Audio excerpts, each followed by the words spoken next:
Hello and welcome to Stories of Resilience, our podcast series to promote an ACE-aware nation in Scotland. Adverse childhood experiences touch us all in one way or another. This series explores the thoughts of those involved with the ACEs movement in Scotland, and we talk to individuals who have stories of resilience to share. I'm Gary Robinson. I'm delighted to say my guest today is Pauline Scott, who is the Operations Director of TIGERS, who, incidentally, are also the joint organisers of the ACES conference. I recently caught up with Pauline at the TIGERS office in Glasgow to discuss the understanding of adverse childhood experiences on business, how it affects teams within those businesses, and also to talk about Pauline's approach to leadership. Pauline, it's great to see you again. And the purpose for this story of resilience is looking at businesses and how ACEs affects those who not only come into contact with businesses, but staff within those businesses as well. And TIGERS, your business, and Lullaby Lane Nurseries have been a great understanders, if you like, of ACEs and the effect of ACEs. When did you first come across the concept of ACEs, and then how did you then decide to embed it into your company culture? Okay, Gary, so as you say, we have both TIGERS, which is our training business, working primarily with young people 16 to 24, and we also have Lullaby Lane Nurseries.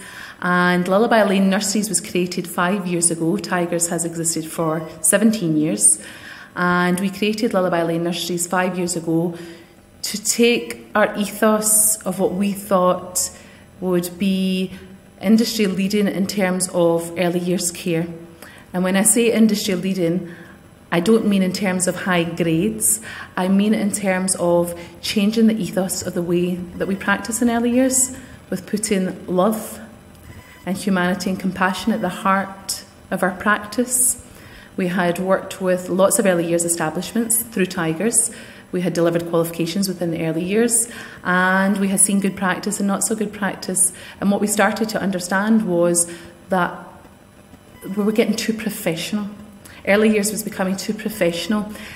And what I mean by that is a lot of early years practitioners want to be seen as that they matter, they want to be seen as credible, and there's this concern that the general public just thinks that it's just working with children.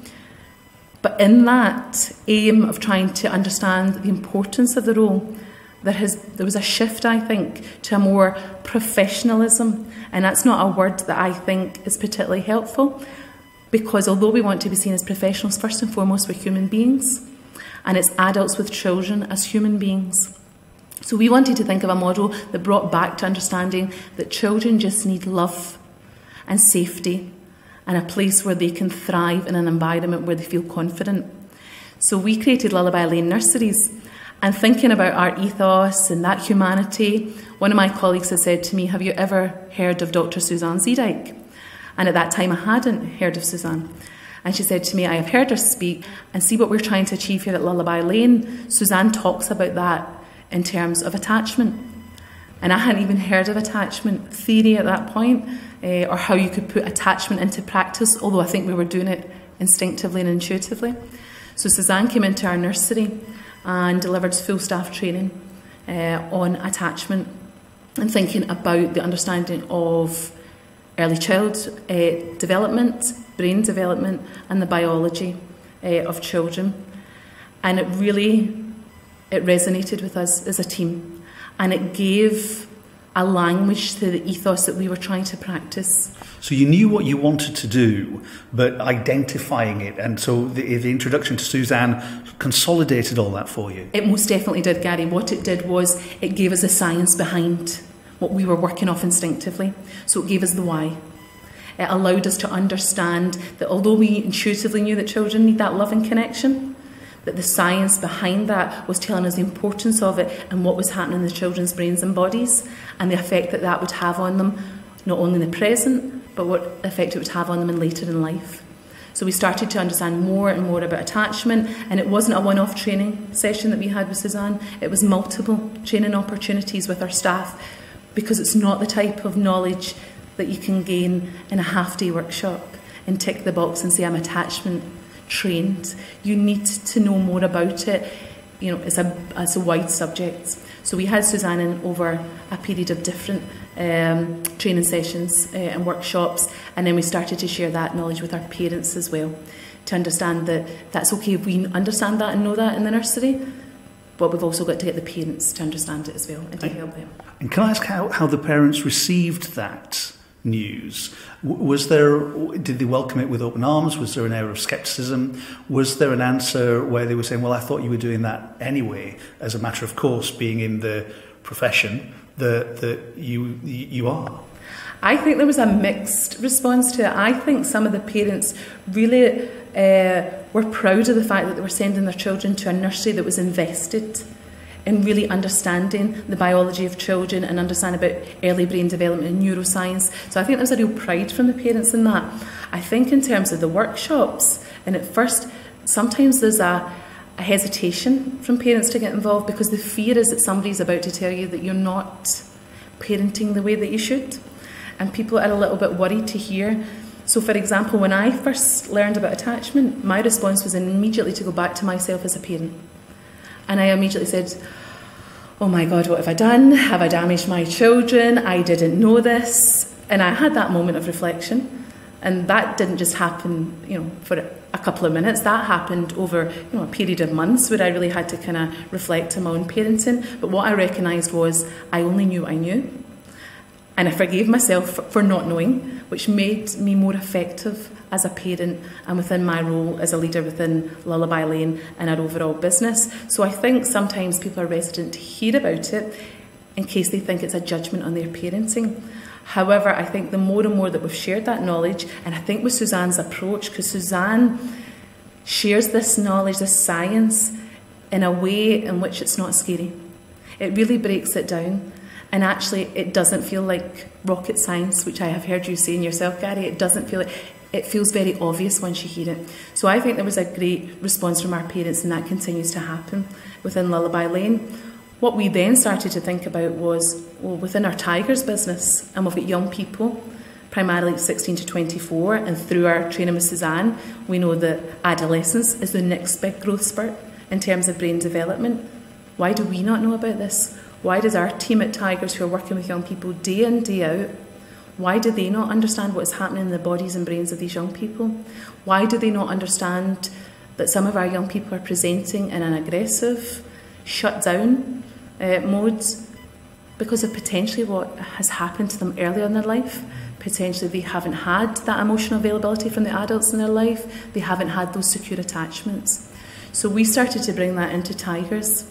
And that was across all sectors. So we deliver training within construction, early years, business administration, digital marketing. So we had construction trainers who were in a room looking at pictures of 8-week-old babies and the connection that they were having with the adults. And that took a little bit of trust within me to say, go with this, guys. This is relevant to us, because some of my team came back and said, well, Pauline, we work with young people. Why would I have to know about babies? And the response to that is, well, they once were babies. You have to know where they've come from to understand what is their makeup and their biology and the way that they're presenting in the world now. So we started to do work around understanding about attachment. So we were doing that in TIGERS for probably about a year. And that was us really trying to think again about how do we develop our ethos and how do we make our approach to training much more relational. How do we understand that first and foremost we are trying to connect with those young people on a human level? We thought our job previously was just to give them skills for the industry in which they were going into work. But what we recognised was we have to start with the person. People don't learn if they're not relaxed and in a safe environment. People don't learn when they don't like the person that's passing on that information and that knowledge. People don't learn if they don't feel respected. So we understood that we had to change our model of delivery and concentrate on relationships and put emotional well-being at the heart of our training and our development. So it was really around attachment that we started to develop that ethos. And then our introduction to ACEs came when we viewed the Resilience documentary in April 2017. come back to all that. Yeah. Loads of great stuff there. Loads of great stuff. I want to go back to what I would consider a brave statement that you made, not only as a business person, but also as a leader within an organisation, to say you felt that you were becoming too professional. You wouldn't hear many people in your position say that. Was that a brave move to admit? Did you have to think twice about thinking about that and saying it? That absolutely went against the grain of all the learning that I had had and all the experience I had as a manager. And I think that is the difference. I think what we have shifted to in terms of business and the way that we take our business forward is we've moved from management to leadership. So that management style, that quite outdated management style that I believe it is all around being professional, not letting your guard down, keeping yourself a little bit aloof from your team, not letting people see that you're a human being first and foremost. We've shifted that, so we don't really use the term management within our companies now. We talk about leadership, and we talk about that everybody can be a leader. At all levels? At all levels, because being a leader is somebody that takes care of those to the left of them and those to the right of them. So title doesn't give you the right to be a leader. How you conduct yourself and how you care for others and support others, that's what makes you a leader. And we really follow that ethos of anybody can be a leader, and moving to a leadership approach. And some of the work that we followed, like Simon Sinek, who talks a lot about biology. Simon Sinek talks about, we are not biologically programmed to be in environments the way that businesses are set up. If we wanted the best out of the people that work in our businesses, we would understand their biological needs, and that would actually get the best out of our people. I remember one of the things I think, if I remember one of his TED Talks that he talks about not head count, but heart count. Absolutely. So it's understanding again that, and again, my old management style would have been very target driven. So it would have all been about the numbers. And a lot of times when you think about the numbers, you're willing to sacrifice the people to make the numbers match. And in our approach, it's absolutely not. We will never sacrifice the people for the sake of the numbers. We will put our team, our people at the heart of what we do. We will understand their needs as individuals. We will have a much more relational and human leadership approach. That will bring us the results. That will bring us the numbers. People talk about investing in your people to grow your business. Do people really mean that? And an example for us on that was at the beginning of 2018 when we were in a joint venture with Killian, who were a FTSE 200 company and went into liquidation, as people know, quite widely. And we heard about that news on the 15th of January over social media, the same way as everybody else found out about it. And we had 127 apprentices live at that point. But we also had staff who, that was their job as well. They were working solely with those apprentices through our joint venture with Killian. And I remember going into a meeting with our managing director, and the first thing that we talked about was, we will not let any of our team go. We will not let any of our people go. We have to safeguard our team first and foremost. And we have to work at the finances and the numbers and see what we can do to ensure that we don't have anybody who gets laid off because of this. And we were able to do that, and we were able to manage that as a business. And that gave security, not just to the people on that team, but the people across the whole business, because people seen that what we were talking about in terms of relationship-led practice, that happened in reality. We put our team first. And by putting the team first and keeping them secure and safe, we were then able to support the apprentices and look for alternative employment for them. Our team were still highly motivated. They knew where they were supported. They had that confidence in terms of the stability of their job. Staying on leadership, very much a story of resilience that you've described there.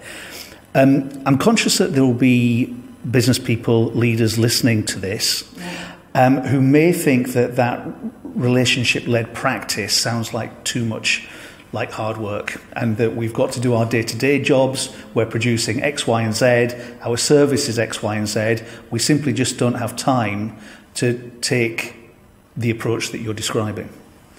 Some people may not. But for those that are thinking that, what would you say to them?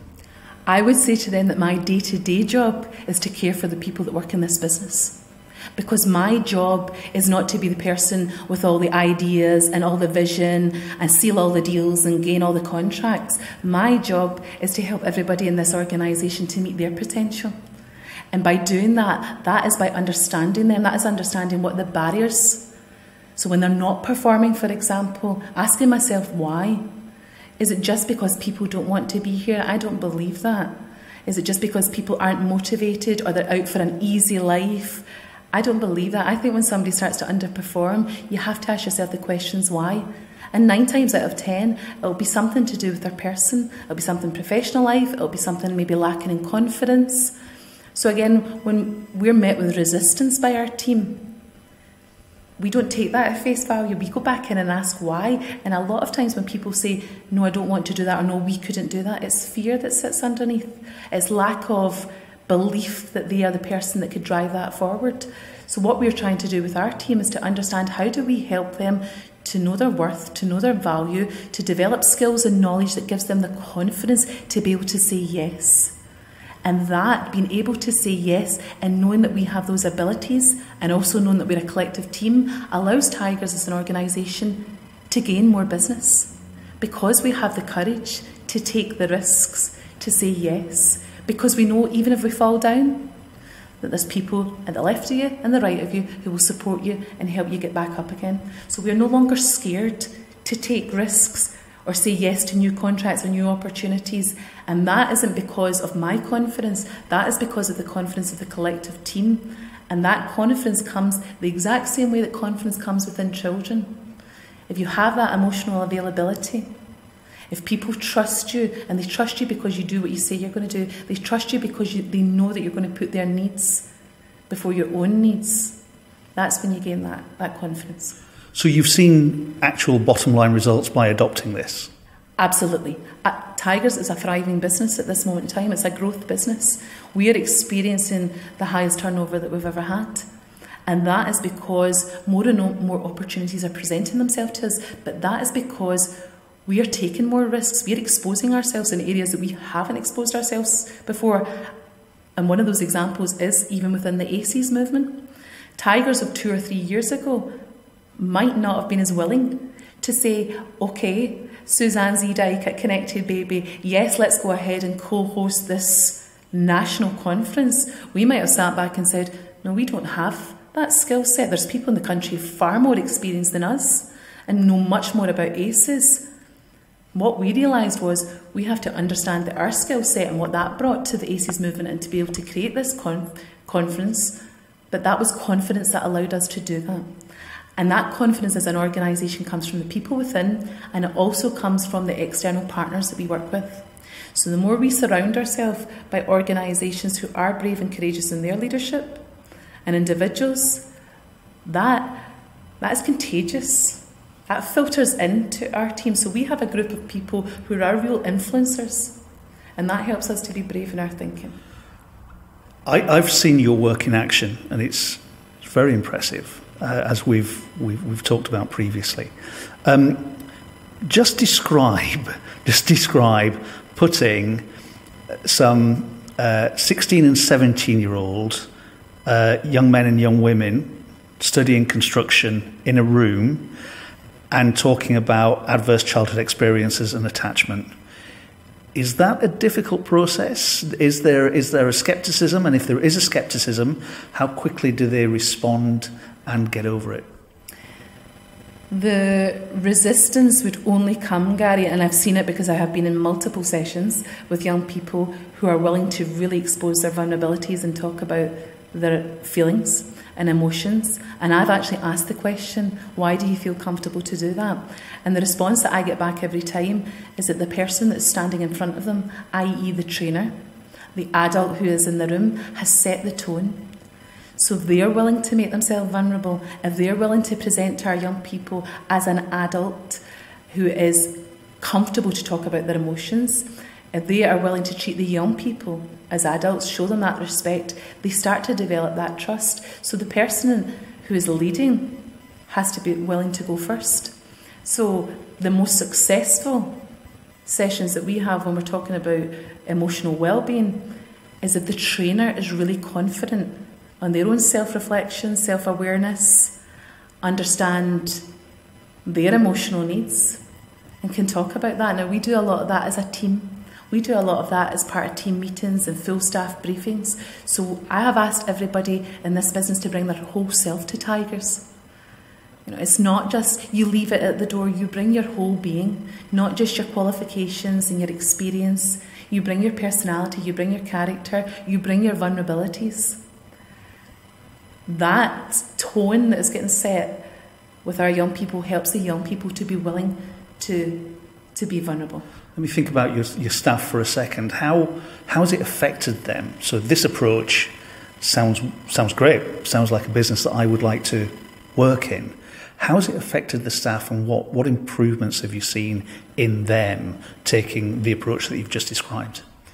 I think there is multiple examples of how it has really supported the staff's development. Our staff refer to themselves as a family.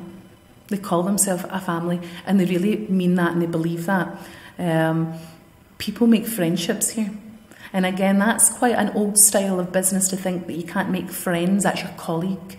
But people talk about their colleagues in here as friends, and they're really building those relationships. So again, people are coming into an environment where they enjoy it. They feel safe because they're with their friends, their family. They're able to open up and be themselves, and I'm seeing the positives in that. I'm seeing the positives then in people willing to put themselves forward for new initiatives, take on new projects, lead initiatives that are happening within Tigers, put their hand up to say, I would like to go to that meeting and represent Tigers. I would like to put that proposal together. So we are expanding the amount of people in this business who have those capabilities to go and bring in new work into our organisation and to make new partnerships and gain new contracts. So that's been really positive from a professional point of view. And from a personal point of view, I have had a number of the staff coming back to me to say that how this is positively impacting in their own personal life with their own families. Because you cannot be as immersed as what you are at Tigers and Lullaby Lane and bring your whole self and not take that back into your family life. So I've had people coming back to me to say, I parent differently because of the information that we have learned about, the knowledge that we have now gained. I'm different with my partner, my wife, my husband because of this. I'm talking to them at night about the way I'm feeling. It's helped me to reflect on myself. I've had a member of my team come back and tell me that they've sought professional support in terms of counselling for feelings that have been inside them for probably 30 years, that they've never really understood how they felt. And for the first time in their life, they've started to understand themselves better. They've started to understand some of the adversities that they had in childhood and how that has affected them. And they're confident and they have the courage to go and seek support to overcome that. Just got a few more questions because time's flying. I'm really, really enjoying this conversation. So you've got tangible results on the bottom line and in terms of people. Why aren't more businesses taking this approach, do you think? I think the reason why businesses are reluctant to take this approach, I think you touched on it earlier. I think it takes time. I think as a leader of an organisation, you have to be truly invested. And I think, for example, when you ask people how are they feeling, you have to be willing to wait to hear the answer. So you have to know that that might take up 20 minutes of my time, and you have to be willing to factor that into your day. And I am quite open that when I go round in the morning and I talk to the team, that might eat into the first hour of my day, but I'm willing to invest that because sometimes just that conversation with the team will help them to alleviate some of the fears that they had, worries they had, and they'll be far more productive throughout the rest of the day. So yes, it can take time in the short term. It can feel like a real investment of your time, but in the long term, I see the returns and the benefits back to it. The other thing I think for business is, I think sometimes people worry that it's too woolly and it's too fluffy. That we don't have boundaries. So what we're saying is, no matter how you present, that's okay to us, and we just put our arms around you and we give you a hug. Absolutely not. We've got expectations in Tigers. We have boundaries within Tigers. We don't just accept, any behaviours. What we're trying to do is understand the underlying cause of some people's behaviours and help them to take responsibility for that as well. It's not for us to fix it. It's for us to help them gain that, understand that knowledge, and for them to take the responsibility on how they can improve maybe the way that they are coming across to colleagues or the way that they're presenting. So I think people fear that you are giving your team carte blanche to conduct themselves in whatever way that they want. And that's completely the polar opposite. So we still maintain expectations and standards within our organisation. However, because we're relational, having those difficult conversations is actually easier, because it's done with compassion, it's done with humanity, and there already is a trust built there. So the difficult conversations that people try to maybe shirk away from, avoid, we find that much easier in this business to have those types of conversations. So the model could be replicated in SMEs up and down the country. How do the larger, more corporate organisations with 1,000+ employees even start to think about this? Regardless of the size of the organisation, it must start from the top. Now, you're totally right, that is easier when it's a smaller organisation and you can see most of your team every single day. So then what the people at the very top of large organisations have to think about is how do they ensure that that next layer of leaders, the line managers, the supervisors, how do they ensure that they absolutely share the vision and the ethos of the person that's sitting at the top? Because the person sitting at the top of large organisations will probably not be the person that comes in day-to-day contact with the people who are at front line. So that has to be done through levels and layers of leadership and management.